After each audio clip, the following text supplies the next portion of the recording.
ময়নায় ফের একবার এনআইএ। বিজয় কৃষ্ণ ভূঁইয়া মৃত্যু তদন্তে ময়নায় ফের একবার এসে পৌঁছল এনআইএর একটি বিশেষ টিম।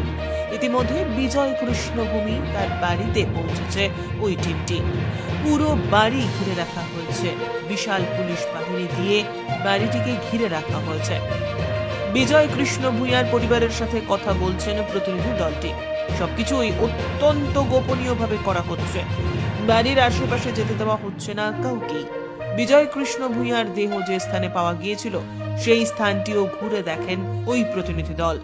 এখনো অবধি জিজ্ঞাসাবাদ চলছে। এটা একটা বাংলা একটা প্রবাদ আছে যে বাবা কি জিনিস চন্দনেশ্বর গেলে বোঝা যায়। আজকে বাগচা গ্রাম পঞ্চায়েত এলাকায় প্রায় 2009 সাল থেকে 7-8খানা খুন হয়েছে। এই তৃণমূল কংগ্রেসের যারা দুষ্কৃতীরা তারাই করেছে। এনআইএ তদন্ত এর আগে কোনোদিন আমরা দেখিও নি, শুনেছি কেবলমাত্র। বাগচায় আজকে যে এনআইএ তদন্ত হচ্ছে